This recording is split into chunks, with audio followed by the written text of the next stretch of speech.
욥의 이야기가 소개가 1절, 2절, 3절에 나와 있다고 하더니 4절부터 욥의 친구들과 변론하는 이야기가 37절까지 언급이 되고 있습니다. 38절부터 지금 42절까지 이제 하나님께서 친히 욥에게 3번 나타나셔서 이야기를 하십니다.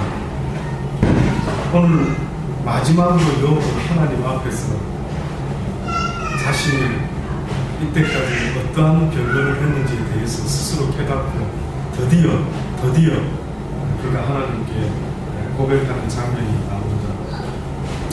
욥이 여호와께 대답하여 가로되 주께서는 무소불능하시며 무슨 병력이든지 못 이루실 것이 없는 즉 아오니 무지한 말로 이치를 가리우는 자가 누구니까 내가 스스로 깨달을 수 없는 일을 말하였고 스스로 알 수 없고 헤아리기 어려운 일을 말하였나이다 라고 하면서요, 내가 말을 했사오니 주여 들으시고 내가 주께 묻겠사오니 주여 내게 알게 하옵소서. 내가 주께 대하여 귀로 듣기만 하였사오니 이제는 눈으로 주를 배운다이다. 그러므로 내가 스스로 하나고 티끌과 제 가운데서 회개하나이다. 이것이 욥이 최종적으로 하나님 앞에서 고백하는 회개의 고백입니다. 욥은 분명히 자기가 배워본 대로 이 말씀 속에 그가 이렇게 표현을 했습니다. 내가 주께 대하여 귀로 듣기만 하였었더니 이제는 눈으로 보게 되었다. 귀로 듣기만 했다라고 하는 것은 어떻게 보면은요, 그가 하나님을 영적 체험을 한 것이 아니라 어떻게 보면은 조상들로부터 경전으로부터 이렇게 지식적으로 배워왔던 것 같아요. 그래서 배운 대로 이렇게 착하게 살아야 되는구나 하고 배운 대로 그렇게 살아왔기 때문에 자기에게는 이런 고난이 있을 수 없다라고 이해할 수가 없었던 거예요. 왜? 대부분 우리가 아는 것처럼 율법도 그렇고요, 징선, 악벌, 선한 어떤 것은 복을 주고요. 맞습니까? 권선징악, 권선징악. 선한 것은 이렇게 권하고 악은 벌하고, 그리고 결국은 선한 사람은 복받고 악한 사람은 벌받는다. 이게 보통 율법의 이야기요, 또한 세상 사람들의 논리의 이야기입니다. 근데 뜻밖의 이 욥은 자기 나름대로 복받기 위해서 정말 시킨 대로만 열심히 살았는데 어떻게 나에게 이런 일이 있을 수 있을까? 욥이 얼마나 열심히 살았는 줄 아십니까? 지금 여러분이 들어보시면 아마 깜짝 놀라실 겁니다. 아니, 어떻게 욥 같은 사람이 있을 수 있지? 욥은 자신의 삶의 이야기를 설명하는 규절이 장이 나오는데, 그게 특히 31장에 욥은 자기의 의를 이야기합니다. 욥이 어느 정도로 하나님 말씀을 지키려고 애쓰며 살았는지 한번 들어보십시오. 내가 내 눈과 언약을 세웠나니 어찌 처녀에게 주목하랴. 그리하면 위에 계신 하나님의 내리시는 분깃이 무엇이겠으며 높은 곳에서 전능자의 주시는 사람이 무엇이겠느냐. 불의자에게는 환난이 아니겠느냐. 행악자에게는 재앙이 아니겠느냐. 그가 내 길을 감찰하지 아니하시느냐. 내 걸음을 다 세지 아니하겠느냐. 언제 나의 행위가 허탄하였으며 내 발이 쾌율에 빨랐던가. 그리하였으면 내가 공평한 저울에 달려서 하나님이 나의 정직함을 아시게 되기를 원하노라. 언제 내 걸음이 길에서 떠났던가, 내 마음이 내 눈을 따라갔던가, 내 손에 더러운 것이 묻었던가. 그리하였으면 나의 심은 것을 타인이 먹으며 나의 소산이 뿌리까지 뽑히는 것이 마땅하다. 언제 내 마음이 여인에게 유혹되어 이웃의 문을 엿보아 기다렸던가. 그리하였으면 내가 내 처가 타인의 매를 돌리며 타인이 더불어 동침하는 것이 마땅하니라. 이는 중재라. 재판장에게 벌받을 악이요 멸망하도록 사르는 불이라. 나의 모든 소산을 뿌리까지 없이 할 것이니라. 남종이나 여종이나 나로 더불어 쟁변할 때 내가 언제 그의 사정을 멸시했던 적이 있었는가. 그리하였으면 하나님이 일어나실 때에 내가 어떻게 하겠느냐. 하나님이 국문하실 때에는 내가 무엇이라 대답하겠느냐? 나를 태 속에서 만드신 자가 그도 만들지 않겠느냐? 나만 만든 것이 아니라 나의 하인도 내가 변론했던 모든 사람도 다 하나님이 만들지 아니하였느냐? 우리를 뱃속에 지으신 자가 하나가 아니냐? 내가 언제 가난한 자의 소원을 막았던가? 과부의 눈으로 실망케 하였던가? 나만 홀로 식물을 먹고 고아에게 먹이지 아니하였던가? 실상은 내가 젊었을 때부터 고아를 기르기를 그의 아비처럼 하였으며 내가 모태에서 나온 후로 과부를 인도하였노라. 내가 언제 사람이 어법이 없이 죽게 된 것이나 빈궁한 자가 덮을 것이 없는 것을 보고도 나의 양털로 그 몸에 더럽게 입혀서 그로 나를 위하여 복을 빌게 하지 아니하였던가? 나를 도와주는 자가 성문에 있음을 보고 내가 손을 들어 고아를 쳤던가? 그리하였으면 내 어깨가 어깨뼈에서 떨어지고 내 팔뼈가 부러짐이 마땅하니라. 나는 하나님의 재앙을 심히 두려워하고 내 위험을 인하여 아무것도 할 수 없는 내가 언제 금으로 내 소망을 삼고 정금도로 너는 내 의뢰하는 바라 하였던가? 언제 재물의 풍부함과 손으로 얻은 것이 많음으로 내가 언제 육신의 것을 기뻐했던 적이 있었던가? 언제 태양의 빛남과 달의 명랑하게 운행되는 것을 보고 내 마음이 가만히 유혹되어 손에 입 맞추었던가? 내가 언제 감정적으로 살았던가? 언제 내가 인간적인 무드에 약해가지고 센치멘탈했던 적이 내가 언제 있었던가? 내 마음이 가만히 유혹되어 손 맞추고 입 맞추었던 적이 없었는데 이 역시 재판장에게 벌받을 제약이니 내가 그리하였으면 위에 계신 하나님을 비방한 것이 아니겠느냐?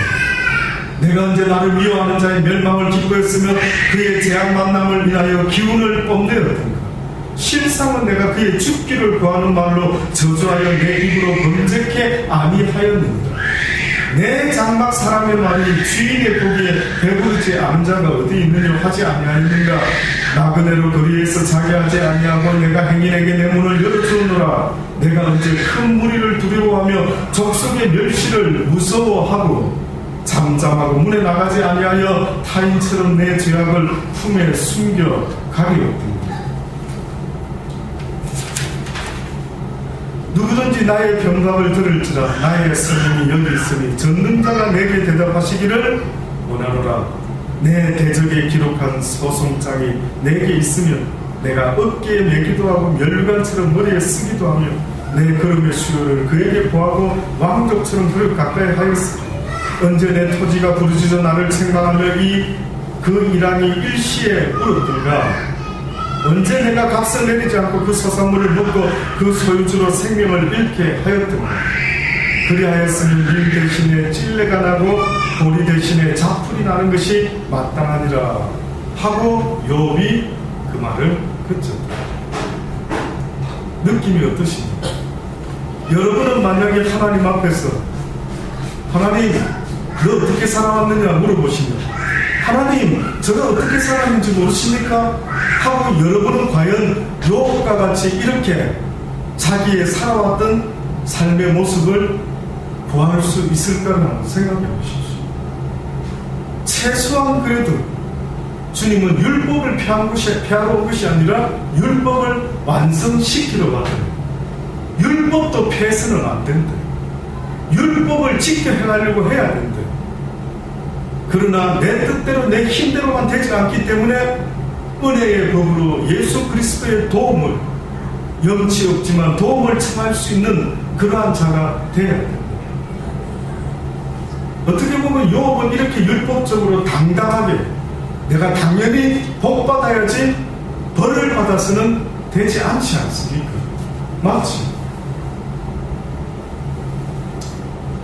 이런 답답한 마음 때문에 욥은 사실은 19장에 보면요 미리 25절로 뭐라고 말했느냐면 내가 알기에는 나의 구속자가 살아계시니 후일에 그가 땅 위에 서실 것이라.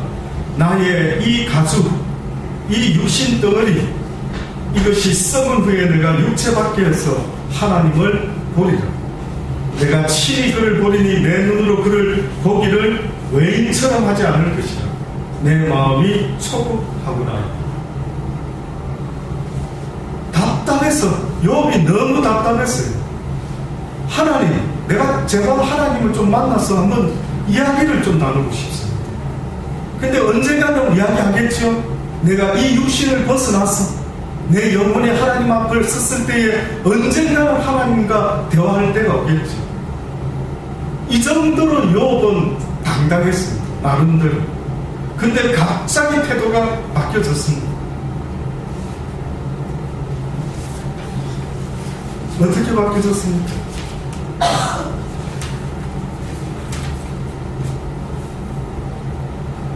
무지한 말로 이치를 가리는 자가 누구니까?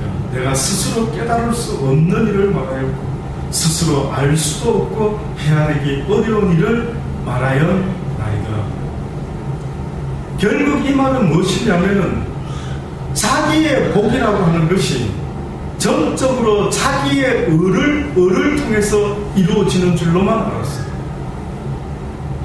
율법 시대의 모든 사람이 내가 복받을 수 있는 방법은 율법을 지켜 행함으로 마땅히 복을 받을 수 있으리라, 이렇게 생각을 하고 있었던 거예요. 그러니 복받으려면 율법에서 말하는 이 법을 목숨 걸고 지켜야만이 복받는 거예요.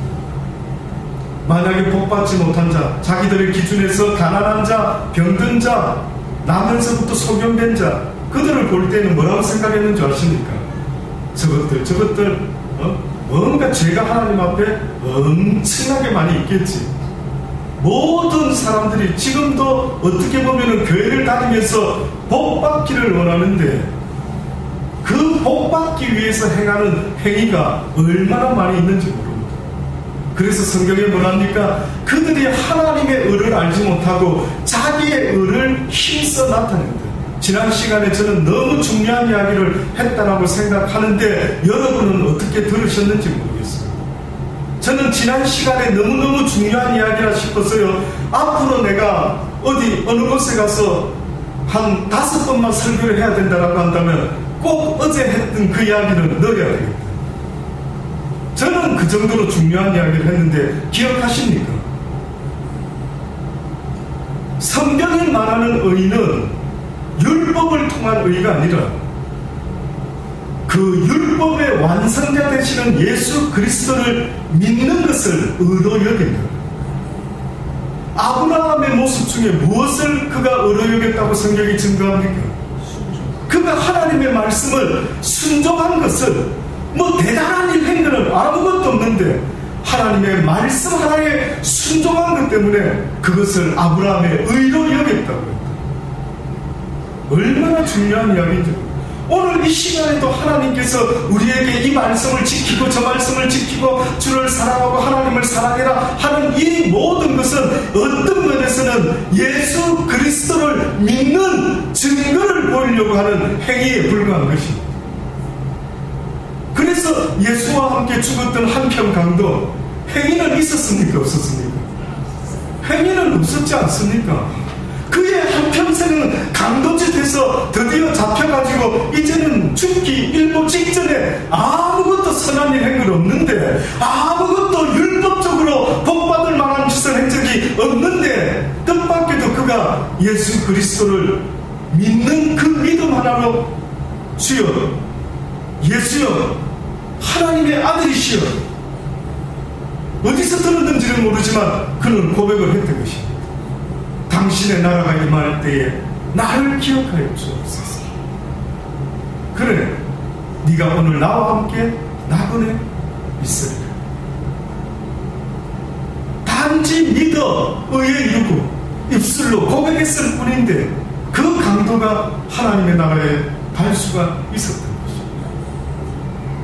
그래서 예수 그리스도 그분 외에는 그 어떠한 의도, 그 어떠한 구원도 없다고 하나님이 정하신 것입니다.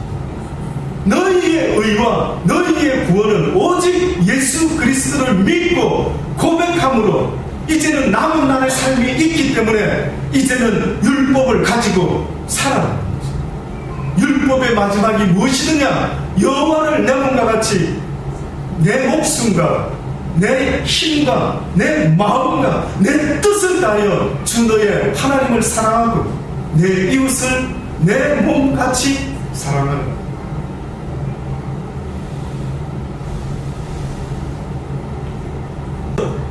하나님을 믿는다라고 하는 것, 이것이 바로 예수님을 믿는다라는 것이 곧 무슨 일이라 했습니까? 하나님의 일이다. 무엇이 하나님의 일이냐? 나 예수가 너희의 구원자임을 믿는 그것이 곧 하나님의 일이다. 네가 믿는지 안 믿는지 무엇으로 네 스스로 알겠느냐? 나의 계명을 지키는 자는 나를 사랑하는 자요 나를 믿는 자라고 내가 기준을 정했노라.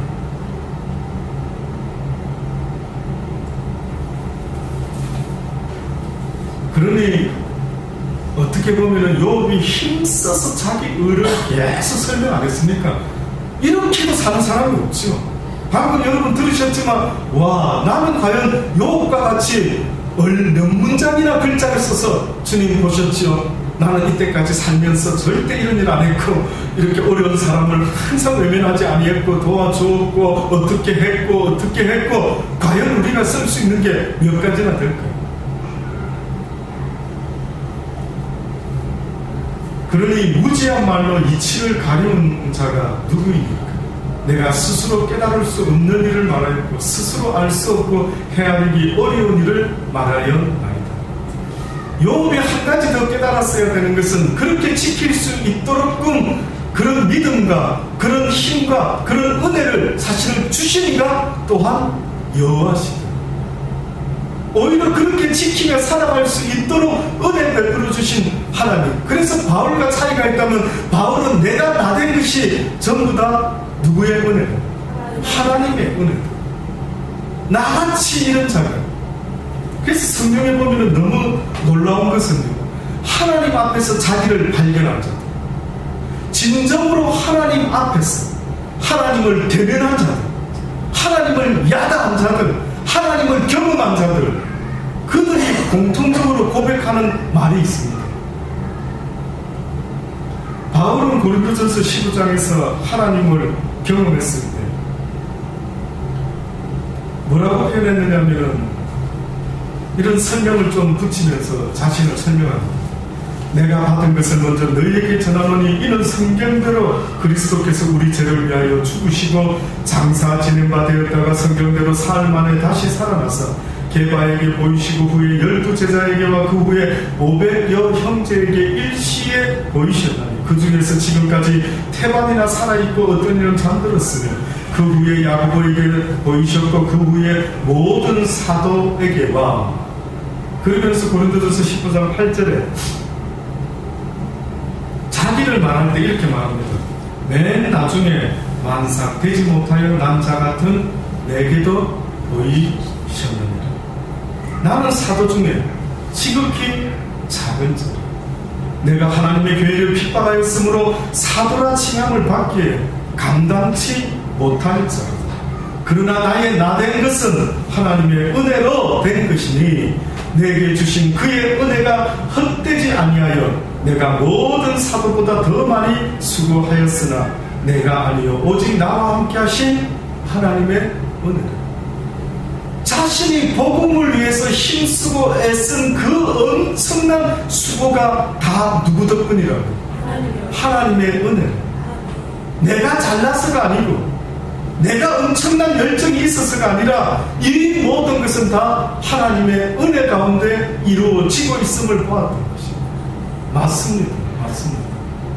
우리는 그분으로부터 지음을 받았기 때문에 그분의 자녀이기 때문에 그분의 도우심 없이 그분의 인도하심 없이 그분의 먹이심 없이는 우리는 하루도 이 땅에서 살아갈 수 없는 존재로 지음을 받은 것입니다. 자녀가, 어린 자녀가, 정제가 부모의 도움 없이는 하루도 먹을 것 입을 것을 얻지 못하는 것과 똑같이 오죽했으면 하나님이 그래 말씀하십니까? 이 모든 세상을 만든 이가 나 여호와라. 하늘에 나는 새도 깃들이고 먹을 것이 있고 안식할 처소가 있는 것을 보느냐. 들의 백합화를 봐라. 너희들이 키우느냐. 하물며 너희일까 보냐. 믿음 없는 자들아, 믿음 없는 자들아, 너희의 불행은 너희가 나 여호와에 대한 겨자씨만한 믿음만 있었다고 한다면 너희는 신적인 능력과 권위를 가지고 산을 들어 바다에 빠져라라고 명령해도 그 산이 들었을 것을 너희에게 믿음 없음을 안타깝게 여깁니다. 결국은 우리는 이 세상에 하나님 없이는 살아갈 수 없게끔 처음부터 지어져 있는 겁니다. 그분의 절대적인 도움 없이는 아무리 내가 내 건강을 지키고 싶고 아무리 내가 돈을 벌고 싶고 명예와 권세와 모든 것을 얻기를 원하는 간절한 소원은 내게 있을지 몰라도 이 일을 성취하실 분은 누구라고요? 하나님 한 분밖에 없으십니다. 인정하실 수 있게 되기를 주의 이름으로 권면합니다. 제발 말로만 인정이 아니라 실제로 인정할 수 있기를 원하는 겁니다. 그러나 이스라엘 백성들이요, 애굽에서 그렇게까지 살아계신 하나님의 역사를 체험하고도 그들이 홍해 앞에 섰을 때에 두려움과 떨림 가운데 어찌할 바를 몰라 하는 것입니다. 뭐라 말씀하는 줄 아십니까? 너희가 오늘날 이 애굽 백성들이 어떻게 되는지, 이 애굽의 병사들, 너희들을 위협하고 너희들을 힘들게 하고 하는 이 애굽의 병사들이 어떻게 되는 것을 너희가 잠잠히 서서 한번 보아. 잠잠히 서서 보아라는 것은 그냥 포기하고 있으라 그 뜻이 아닌 것입니다. 하나님이 어떻게 하는지 아주 연극 드라마 보듯이 보아라는 것입니다. 적극적으로 여호와를 바라보고 있으라는 겁니다. 왜 여호와를 바라보지 못하는 거예요?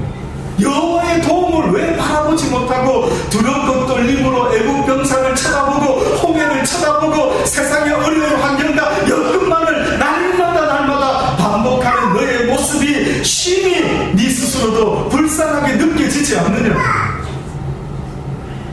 어느 때 보면요, 내 인생이 참 불쌍하다는 생각이 듭니다. 세상의 것들 때문에 어찌할 바 몰라 하는, 그래서 막 빠둥되는 그 모습이 잠잠히 조용히 서서 하나님께서 어떻게 역사하는지를 바라볼 수 있는 그 모습이 어떻게 보면 믿음 가진 자의 모습 아니겠습니까? 믿음 있는 자와 믿음 없는 자의 차이가 뭐겠습니까? 믿음 있는 자에게는 주님 말씀하시죠. 아무리 온 세상에 환난과 기근과 지진과 전쟁과 풍랑이 있을지라도 그 가운데 내가 너를 구원하리라. 미국에 어떤 분이, 기도하는 분이 꿈을 꿨습니다. 꿈을 꿨는데 보니까 미국이 멸망하는 꿈을 꾼 것이다. 그래도 미국 안에 하나님의 교회가 있는 걸로 아는데 이렇게 다 불타면 어떻게 됩니까? 이렇게 모든 미국이 다 불타서 멸망당하면 하나님 어떻게 하면 좋습니까? 그때 하나님이 뭐라 하시냐면은 너는 다니엘을 알지 못하느냐? 성경에 다니엘을 왜 내가 거기 써놨느냐? 다니엘이 어느 가운데 구원을 받았느냐? 불 가운데 구원을 받았느냐? 실질적인 불 가운데 불명이 타서 죽어야 되는 그 상황 속에서도 다니엘이 불타 죽지 아니한 것을 너희는 기억하지 못한다. 미국이 아무리 멸망하고 불타는 일이 벌어진다 할지라도 그 가운데 나 여호와를 믿는 자는 다니엘과 같이 불 가운데 내가 그를 지킬 것이야. 이것을 믿을 수 있겠는가? 너희의 믿음이 이것을 믿을 수 있겠는가? 이런 하나님임을, 이런 전지전능한 만군의 여호와 하나님을 너희가 믿을 수 있겠는가?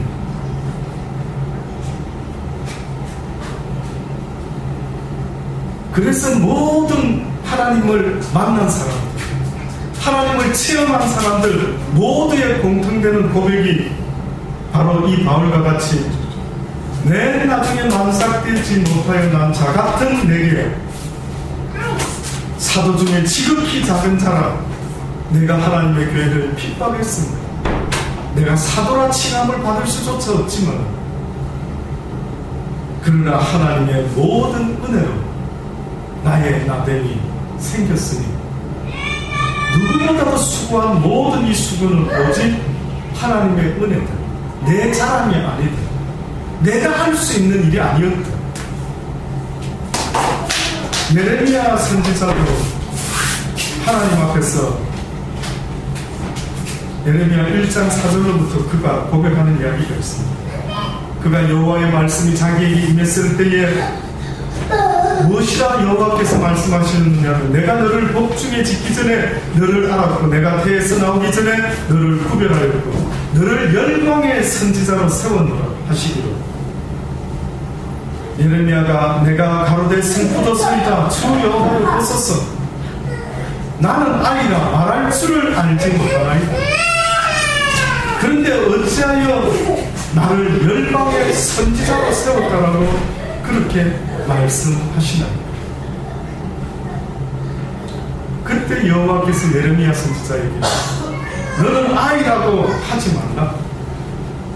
내가 너를 누구에게 보내든지 너는 가며 내가 내게 무엇을 명하든지 너는 말할지니라. 너는 그들을 인하여 두려워 말라. 내가 너와 함께하여 너를 구원하리라.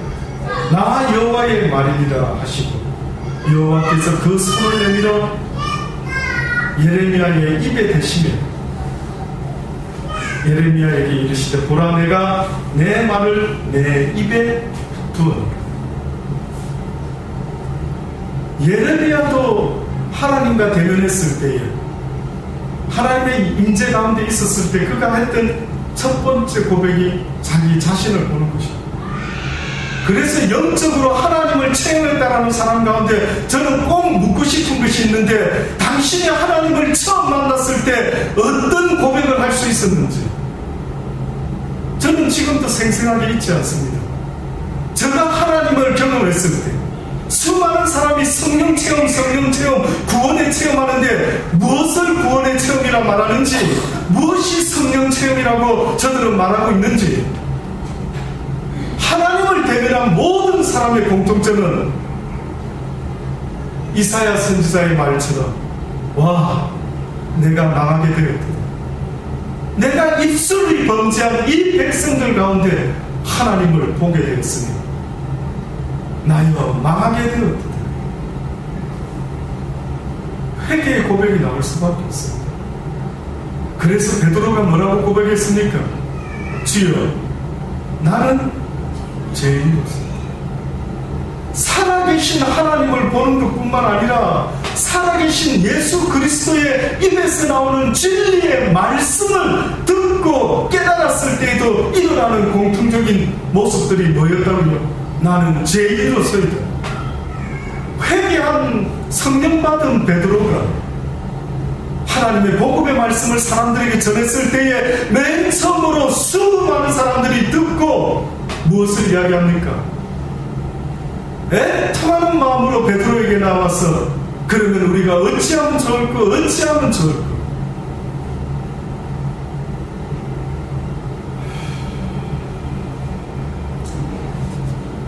솔로몬 왕과 똑같습니다. 열왕기상 3장에 보면 솔로몬이 우리가 잘 아는 것처럼 기브온 산당에 가서 1000번째의 번제를 드리죠. 그때에 여호와께서 솔로몬의 꿈에 나타나셔서 이르시되 내가 내게 무엇을 줄까 너는 구하라 라고 합니다. 솔로몬이 뭐라고 이야기하느냐면 주여 주의 종 내 아비 다윗이 성실과 공의와 정직한 마음으로 주와 함께 주의 앞에서 행함으로 주께서 저에게 큰 은혜를 베푸셨고 주께서 또 저를 위하여 이 큰 은혜를 예비하시고 오늘날과 같이 저의 위에 앉은 아들을 저에게 주셨나이다. 나의 하나님 여호와여 주께서 종으로 종의 아비 다윗을 대신하여 왕이 되게 하셨사오나 종은 작은 아이다. 종은 작은 아이다. 출입할 줄을 알지 못하고 주의 빼신 백성 가운데 있나이다. 저희는 큰 백성이라 수요가 너무 많은데 어떻게 이 백성들을 내가 재판을 할 수가 있겠습니까? 지혜로운 마음을 종에게 주소서. 주의 백성, 나의 백성이 아닌 주의 백성을 재판하여 선악을 분별하게 하옵소서. 솔로몬이 이것을 구했을 때 성경은 증거하기를 그의 구한 것이 여호와의 마음에 맞은지라.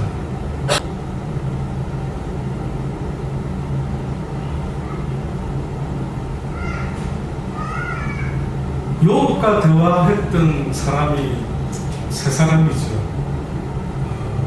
누굽니까? 엘리바스와 빌닷과 소발과 엘리후라고 하는 사람. 그런데 빌닷이라는 사람이요, 어떤 멋진 말을 나름대로 했는지 하면은 욥기서 25장 1절로 보면은 그가 이런 표현을 합니다. 하나님 앞에서. 아마 이론적으로는 꽤 잘 알고 있었던 것 같아요. 하나님은 권능과 위엄을 가지셨고 지극히 높은 곳에서 화평을 베푸시느니라. 그 군대를 어찌 계수할 수 있으랴. 그 광명의 기침을 입지 않은 자가 누구냐. 그런즉 하나님 앞에서 사람이 어찌 어렵다며 부녀에게서 난 자가 어찌 깨끗하다 하랴. 하나님의 눈에는 달이라도 명랑치 못하고 별도 깨끗이 못하거늘 하물며 벌레인 사람 구더기인 인생이랴.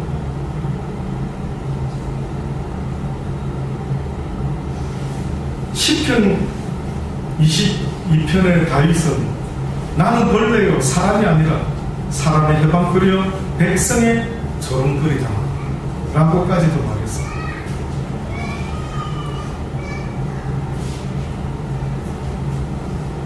야고보서 1장에서 결론적인 이야기를 주고 있습니다.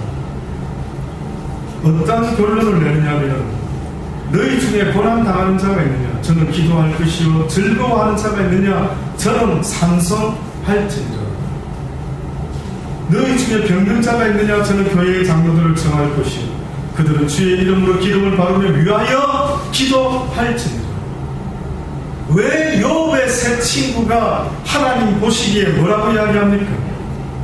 그들은 정당하지 못하다 그랬습니다. 그들이 정당하지 못하답니다. 왜 정당하지 못할까? 방금과 같이 그들이 하나님을 제대로 알았다고 한다면 병든 자를 위하여 어떻게 했습니까? 기름을 바르고 그들을 위하여 기도를 해주어라고, 위로해 주어라고, 힘을 주어라고, 강도 만난 그 사람을 도와주어라고, 그렇게까지 하나님은 분명히 말씀하셨을 터인데 그 사실은 전혀 기억지 못하고 계속해서 신학적인 변론만 하는 것처럼요, 무엇이 옳으니 무엇이 틀렸니 그렇게 말하고 있는 겁니다. 이들의 모습이 꼭 제사장과 강도를 보고 그냥 지나갔던 서기관이나 제사장과 똑같은 모습이었습니다. 그들은 무슨 생각했는지 아십니까? 조심해라 그랬지, 강도 만나지 않도록. 그 따위로 사니까 이렇게 강도를 만나는 게 미련한 놈, 조심해서 안 다니고. 예루살렘으로 내려가는 그 도성의 길은요, 그 당시 때 피치 못해 가야만 하는 길이랍니다. 그 길 외에는 비즈니스 하는 사람들이 특히 그 길로 딴 길로 갈 길이 없답니다. 그래서 항상 강도들이 이곳에 비즈니스 하는 사람, 상인들 누구든 가기 때문에 꼭 그 길목에 서서 그 강도짓을 하는 것입니다. 그런데 자기들은 어떻게 용하게 그렇게 당하지 않아서 그러는지 모르지만 그렇게 강도에게 말하는 것입니다. 그때에 예수님이 뭐라고 이야기합니까? 누가 진정한 강도 만난 자의 이웃이겠느냐? 누가 그의 벗이 되어 줄 수 있겠느냐? 누가 그를 도와줄 수 있겠느냐? 모든 율법과 모든 판단과 정죄는 오직 하나님만이 하시고 너는 강도 만난 자가 있으면 어떻게 해주나? 도와주라는 거예요. 배고픈 자가 있으면 말로만 이야기하지 말고 먹을 것을 주어라고 말하는 게 저와 여러분이 이때까지 듣고 배웠던 하나님의 진리의 말씀인 것입니다. 믿음의 기도는 병든 자를 구원하리니 주께서 저를 일으키시리. 혹시 죄를 범하였을지라도 사심을 얻으리라. 대단하지. 믿음의 기도는, 의인의 기도는 이러므로 너희 죄를 서로 고하며 병 낫기를 위하여 서로 기도하라. 의인의 간구는 역사하는 힘이 있느니라. 하나님이 그 세 친구에게 뭐라고 이야기합니까? 근데 엘리후는 빠집니다. 성경을 자세히 읽을 줄 아는 분들은 딱 보면은 갑자기 맨 마지막에 엘리후는 없고 그냥 엘리바스와 세 사람만 나오죠. 빌닷과 소발. 엘리후가 쏙 빠졌거든요. 그 어떤 사람은 엘리후가 말한 것은 좀 정당한가? 그 다시 말하면 해석은 자기 마음대로지만 제가 봤을 때에 하나님이 왜 이 세 사람을 가리켜서 정당하지 못했다라고 말한 걸 봤을 때 그들은 입만 가지고 있었던 것입니다. 그들은 말만 하고 있었던 것입니다. 그래서 하나님이 뭐랍니까? 여호와께서 욥에게 이 말씀을 하신 후에 대만 사람 엘리바스에게 이르되 내가 너와 내 두 친구에게 노하나니 이는 너희가 나를 가리켜 말한 것이 내 종 욥의 말함과 같이 정당하지 못함이라. 그런즉 너는 수송아지 7과 수양 7을 취하여 내 종 욥에게 가서 너희를 위하여 번제를 드리라. 내 종 욥이 너희를 위하여 기도할 것인즉 내가 그를 기쁘게 받으리라. 의인 욥에게 나아가서 기도를 간구해라. 용서를 구하라. 꼭 모세가 하듯이 꼭 제사장들이 하는 그 일을 뜻밖에도 욥에게 맡겨. 당시에는 제사장이 있었는지 없었는지는 모르지만은 욥이 지금 하는 이 역할은 제사장의 역할을 하는 거예요. 공식적인. 물론 가정의 제사장은 욥이었습니다. 그는 늘 그의 자녀들이 생일 파티를 마치고 올 때마다 혹시나 마음으로 하나님을 떠났을까 그들의 머릿수대로 하나님께 번제를 드렸던 그런 자가 바로 욥이었어요. 집안의 가장의 역할은 바로 제사장의 역할이에요. 한 집안의 가장이 된다라고 하는 것, 크리스찬 가장이 된다라고 하는 것, 어떤 책임이 따르는 줄 아십니까? 내 자녀의 죄까지도 하나님 앞에서 내가 지은 죄처럼 그들을 위하여 눈물을 흘리며 애통해하며 기도하는 것입니다.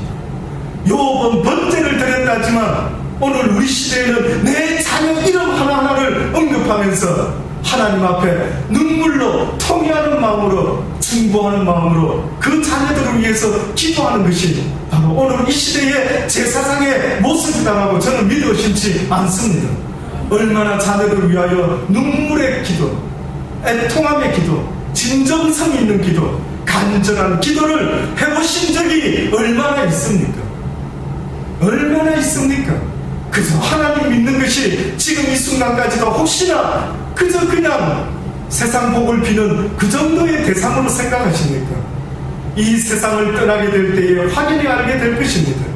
하나님을 믿었던 자의 삶의 끝이 어떻게 되는지 하나님을 믿지 못하고 그냥 이런 자들과 같이 욥의 어려움을 보고도 말로만 이야기했던 변론했던 이들과 같이 언젠가 그들이 이 세상 떠나는 날 그들이 어느 곳에 있게 되는지를 보게 될 것입니다. 그때는 가슴을 치며 애통하겠죠. 왜 내가 그때 좀 더 하나님 앞에서 간절함으로 애통함으로 욥과 같이 최소한 내 자녀들을 위해서 내가 눈물로 그들을 위하여 중보하지 못했대. 야단칠 줄은 알았지 왜 기도할 줄은 모르는지 너무 놀랍지 않습니까? 혼낼 줄은 알아도 욥을 지적하고 옳고 그름으로 계속 따지는 이런 일들은 엄청나게 하면서 욥은 그래도 자기 자녀들을 위하여 번제로 하나님께 드렸고 그러니 하나님이 욥은 뭐라고 부릅니까? 내 종이라고 말합니다. 내가 너의 최소한의 진실을 안다. 내가 너를 야단치기 위해서 이런 고난을 주는 게 아니란다. 아들아, 내가 너를 사랑함으로 이 고난을 통하여 네가 정금과 같이 내 앞에서 보석과 같이 빛나는 믿음의 사람이 되게 하기 위하여 나는 너에게 이런 고난을 허락하고 있는 이것이 너에게는 은혜가 될 것이다. 지금은 네가 혹시나 이해하지 못한다 할지라도 언젠가는 그 은혜에 감사하게 될 때가 올 것이라는 것 아니겠습니까? 결국은 그들이 욥에게 가서 번제를 부탁하게 됩니다.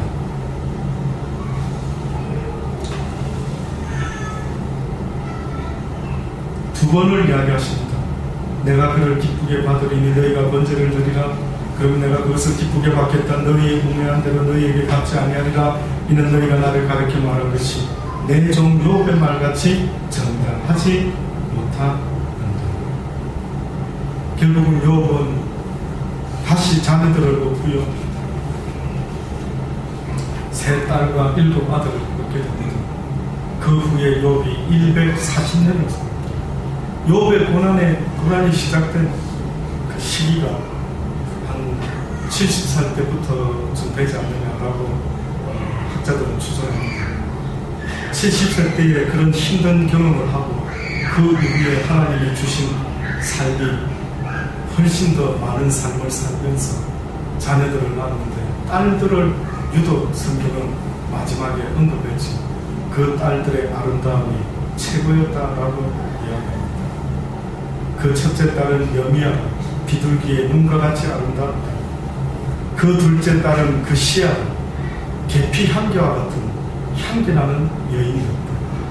셋째 딸은 게렌 합국이라 물감에 뿔감에 화장품을 담아놓은 그런 어떤 똥과 같이 여인으로서 최고의 찬사를 들을 수밖에 없는 아름다운 모습으로 하나님이 욥의 인생에 있어서 고난 전보다 고난 이후에 더 큰 은혜를 베푸셨다. 그러니 베드로가 그리스도를 위하여 우리가 모든 걸 버렸으니 하늘나라에서 상이 크겠죠. 그래, 하늘에서 상이 클 뿐만 아니라 이 땅에서도 상이 있을 것이다. 그 하나님을 믿으며 주님이 주시는 복을 누리며 이 땅에서부터 영원한 영생의 복까지 누리며 살아갈 수 있는 저와 여러분의 삶이 되기를 간절히 주의 이름으로 축원합니다. 하나님, 그렇습니다. 욥을 통하여 말씀하신 것처럼 혹시나 아직도 우리의 의를 드러내며 세상의 복만을 갈구하며 하나님을 믿고 있지는 않습니까? 이해될 수 없는 어떤 일이 있을지라도 진정한 믿음은 이해하는 것이 아니라 갈 바를 알지 못하지만 나아가는 것임을 저희들이 한시도 잊지 말게 하여 주옵소서. 주의 말씀이 내 영혼을 변화시킬 줄 믿습니다. 주님의 말씀이 내 인생을 변화시킬 줄 믿습니다. 주여, 말씀하여 주시고 날마다 깨닫게 하시고 깨달은 그 주의 말씀을 가슴에 품고 지켜 행할 수 있는 복된 삶을 사는 우리 모두가 되게 하여 주옵소서. 예수님의 이름으로 감사하며 기도드립니다.